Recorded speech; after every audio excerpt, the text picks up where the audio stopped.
मैं मां विंध्यवासिनी के चरणों में खड़ा हूं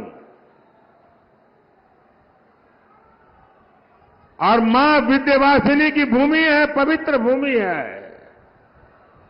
और उस पवित्र भूमि से कह रहा हूं, ये मोदी है जिसने अभी भी खुद का कोई घर नहीं बनाया है, खुद की रहने की अपनी कोई जगह नहीं है, चार दीवारें की भी मेरे नाम पे नहीं है, मेरे पास नहीं है।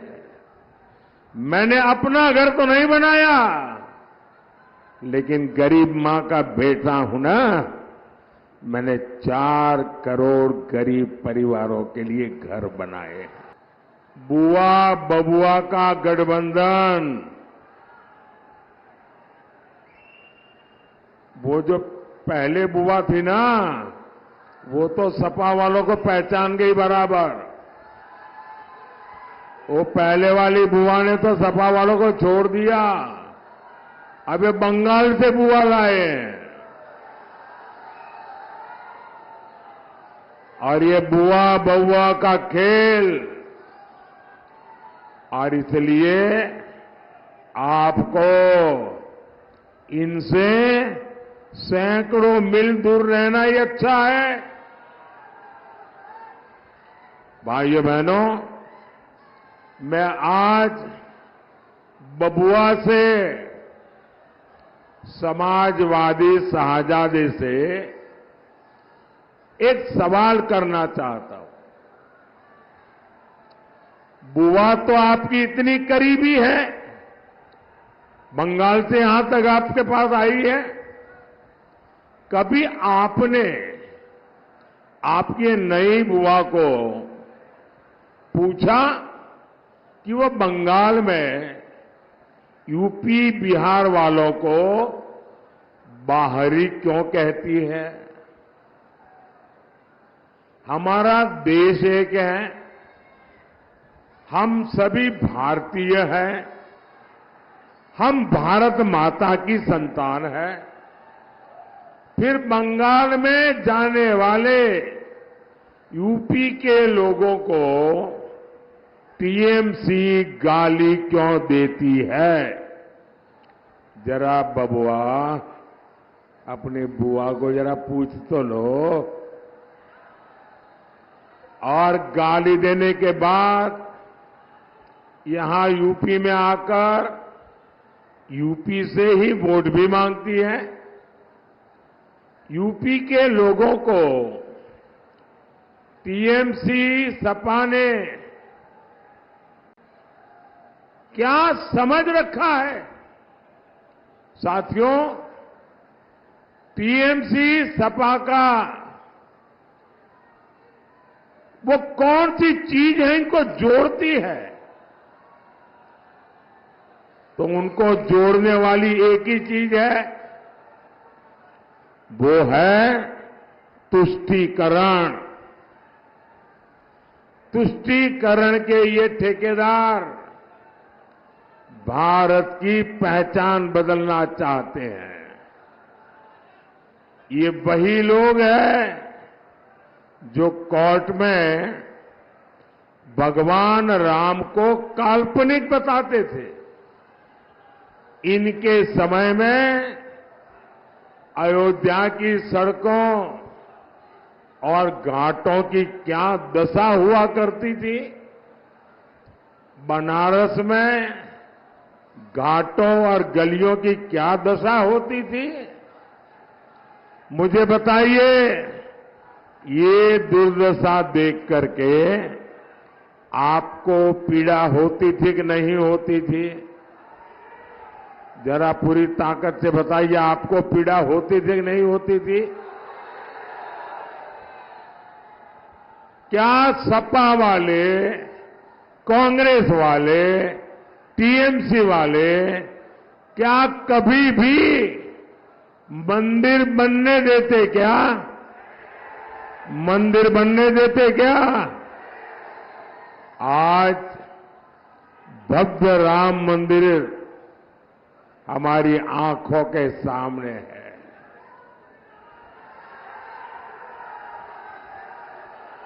जय श्री राम,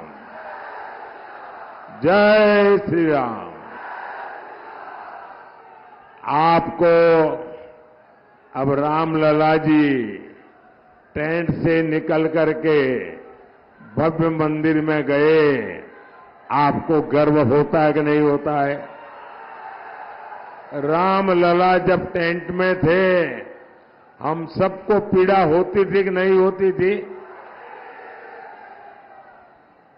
रामलला भव्य राम मंदिर में विराजित हो चुके हैं, लेकिन ये लोग अभी तक इसे स्वीकार नहीं कर पा रहे।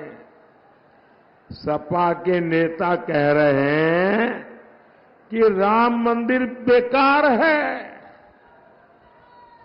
कांग्रेस के शहजादे कोर्ट के फैसले को बदलकर राम मंदिर पर ताला डालना चाहते हैं और रामलला को फिर से टेंट में जीने के लिए मजबूर करना चाहते हैं। आप इनके ये मंसूबे कामयाब होने देंगे क्या? उन्हें जवाब मिलेगा कि नहीं मिलेगा? भाइयों बहनों, ये बीजेपी ही है जो अयोध्या में भव्य राम मंदिर का गर्व करती है। ये बीजेपी है जिसने बनारस में बाबा का धाम संवारा है, और ये बीजेपी ही है जो मां विंध्यवासिनी का धाम भी बनवा रही है। मां विंध्यवासिनी के आशीर्वाद से ये अभियान रुकने वाला नहीं है।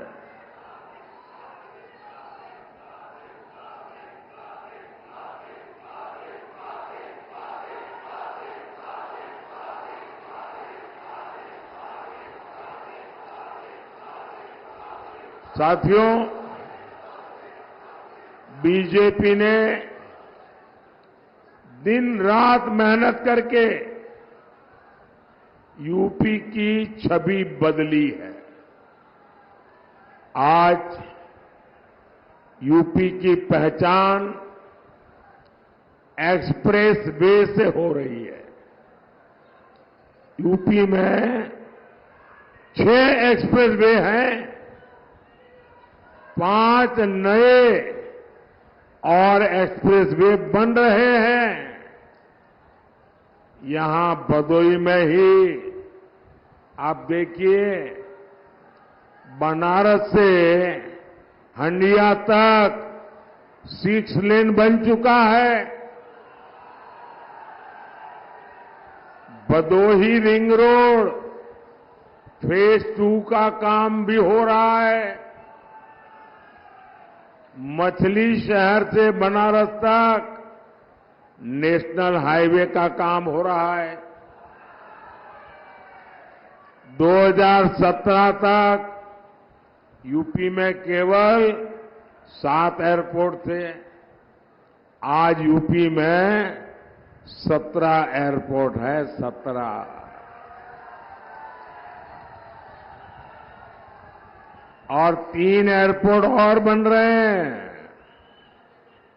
बनारस से देश विदेश के लिए इतनी फ्लाइट उड़ने लगी है।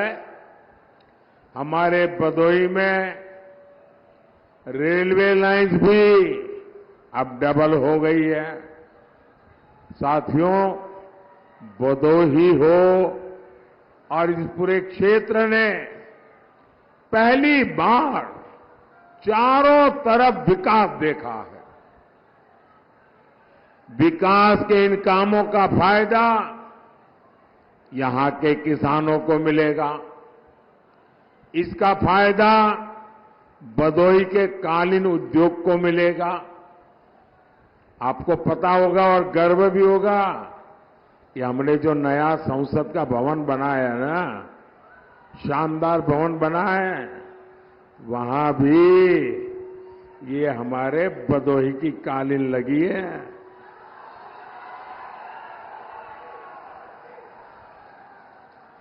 भदोही की कालीन को one district one product ODOP one वाली पुलिस में ऊपर रखा गया है।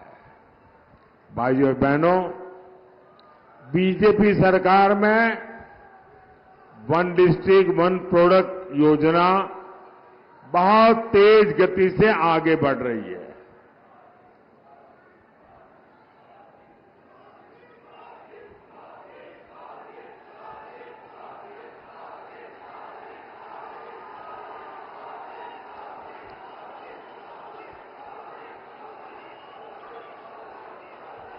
आपका उत्साह पूरा हो जाए उसके बाद मैं बोलूंगा।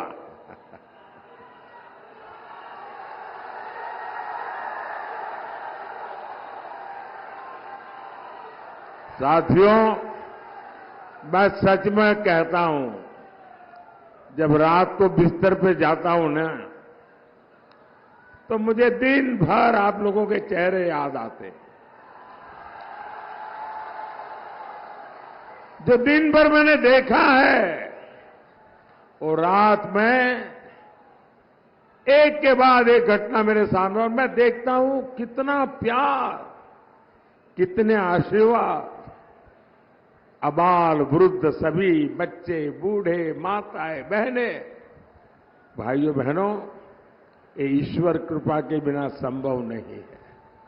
इतना प्यार, इतने आशीर्वाद मां विंध्यवासिनी की कृपा के बिना कैसे हो सकता है भाइयों। तो भाइयों, मैं कह रहा था कि हम vocal for local, one district one product, उस पर जी जान से जुटे हैं। सपा सरकार में क्या था? सपा सरकार में वन डिस्ट्रिक्ट वन माफिया,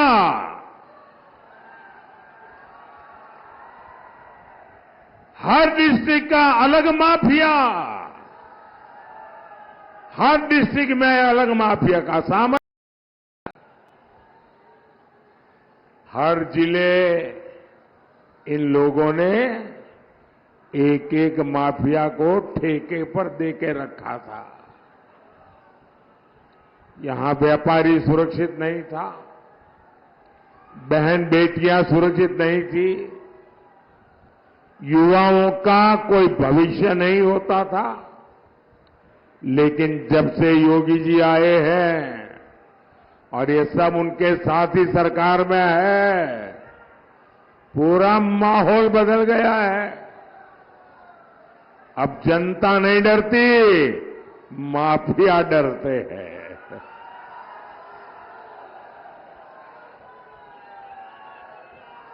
साथियों, सपा कांग्रेस जात पात के नाम पर गांव, गरीब, मजदूर, किसान का वोट लूट लेते थे।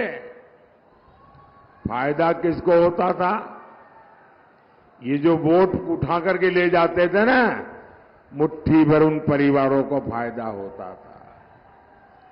उनकी कोठियां बन गई, बड़े बड़े महल बन गए। उन्होंने किसी गरीब का मकान कभी नहीं बनाया, कभी किसान को कोई फायदा नहीं मिला।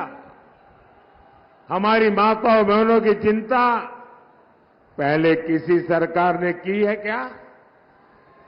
गरीब की चिंता, गरीब का बेटा जब प्रधान सेवक बना, मेरे लिए सबसे बड़ा काम है गरीब को गरीबी से बाहर निकालना।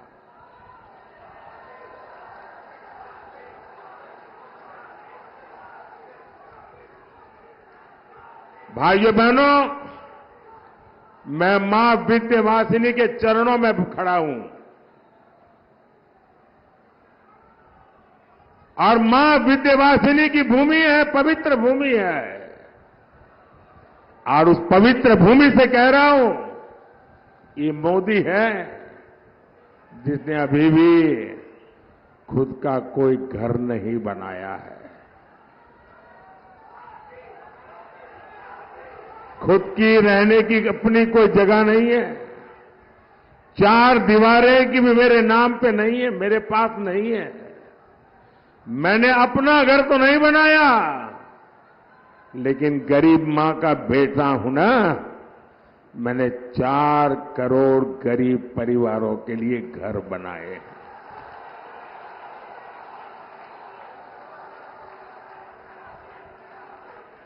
मोदी ने देश में 14 करोड़ घरों तक पाइप से पानी पहुंचाया है।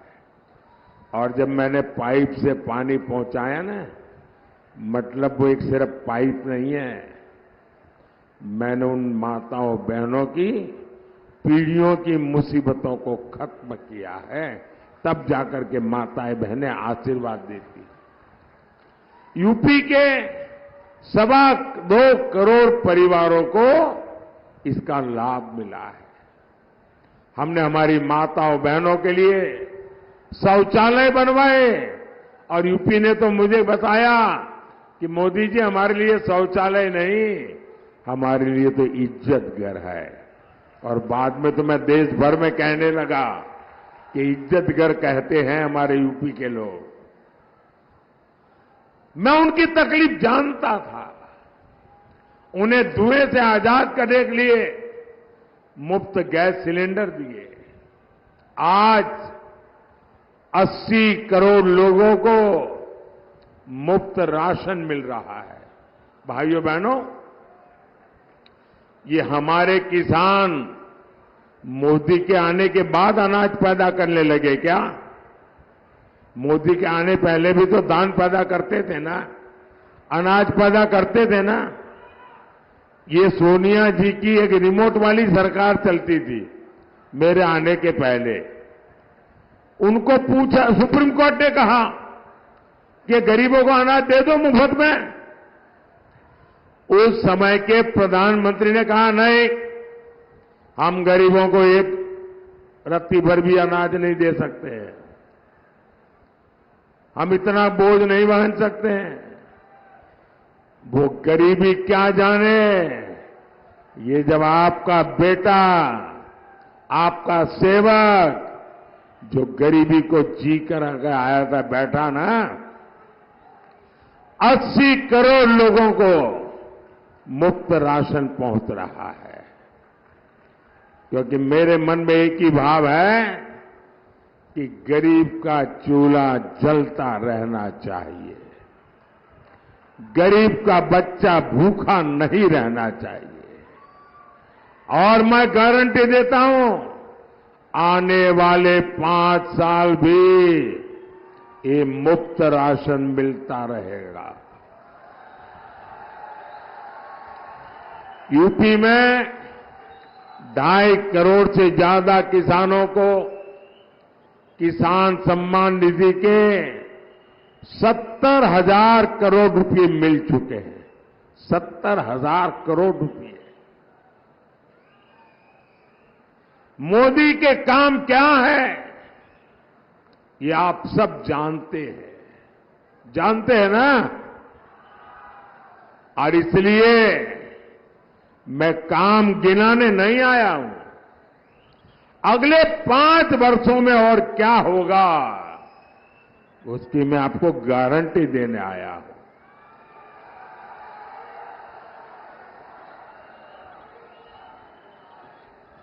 अगले 5 वर्षों में इन योजनाओं से एक भी गरीब छूटेगा नहीं।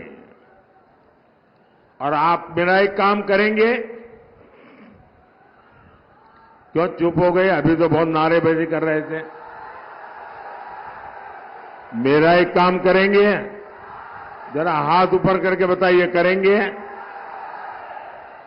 अभी आप गांव-गांव जाते होंगे, अलग अलग मोहल्ले में जाते होंगे, दूर दूर इलाकों में जाते होंगे, कहीं पर भी ऐसे परिवार आपकी नजर में आए जो अभी कच्चे घर में रहते हैं, झोपड़ी में रहते हैं, कोई परिवार ध्यान में आए जिसको नल से जल की योजना का लाभ नहीं मिला है, तो आप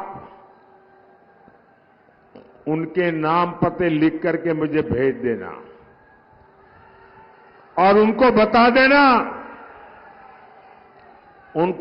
देना कि मोदी जी है ने हमको भेजा है। जब 4 जून के बाद मोदी जी नई सरकार बनाएंगे, उसके बाद जो घर बनेंगे, आपका घर पक्का है उसमें बता देना। ये मोदी की गारंटी है, बता देना। और मेरे लिए तो आप सब मेरे मोदी है, आप ही मोदी है। साथियों, मैं जब आपको इतना तवज्जो दे रहा हूं तो इसके पीछे मैं अपनी ताकत लगा दूंगा। 3 करोड़ नए घर बनाऊंगा, 3 करोड़, कोई रह न जाए। भाइयों बहनों, मेरी एक और बड़ी इच्छा है और मैं इसके पीछे लग गया हूं। मेरी इच्छा है, जो सामान्य जीवन जीने वाली हमारी माताएं बहनें हैं, ऐसी 3 करोड़ बहनों को, 3 करोड़ बहनों को मैं लखपति दीदी बनाऊंगा। भाइयों बहनों, मैं आपकी भी एक चिंता कम करना चाहता हूं। बताऊं? आपकी एक चिंता कम करना चाहता हूं, बताऊं? आपकी इच्छा हो तो करूं, नहीं तो नहीं। बताऊं? देखिए, आजकल हर परिवार में बुजुर्ग माता पिता होते हैं, या दादा दादी होते हैं, या चाचा चाची होते हैं, या नाना नानी होते हैं। हर परिवार में 70 से ऊपर की आयु का कोई न कोई तो बुजुर्ग होते ही होते हैं। अब जो बेटा कमाता है या जो बेटी कमाती है, उसको अपने मां बाप की तो चिंता करनी होती है जो बुजुर्ग है, और अपने बच्चों की भी चिंता करनी होती है। और उसमें भी बुजुर्ग को 70 साल के बाद छोटी मोटी बीमारी तो आ ही जाती है, लेकिन मानो कोई बड़ी बीमारी आ गई तो वो बेटे बेटी जो कितनी मेहनत करे, न बच्चे संभाल पाते हैं, न माता पिता की सेवा कर पाते हैं। तो मैंने एक काम तय किया है, आपका बोझ कम करना। जो बेटे बेटी कमाते हैं और जिनके घर में 70 से ऊपर की आयु के लोग हैं, आपकी चिंता मुक्त करने के लिए मैंने तय किया है कि आपके परिवार में कोई भी, आपके इलाका का कोई भी, जो भी 70 साल के ऊपर का होगा, अगर वो बीमारी में है, तो अब उनके बेटे बेटी को इलाज का खर्चा नहीं करना पड़ेगा, वो आपका बेटा मोदी करेगा। आपके माता पिता की सेवा वैसे ही मैं करूंगा जैसे आप करते हैं। और ये मोदी की गारंटी है।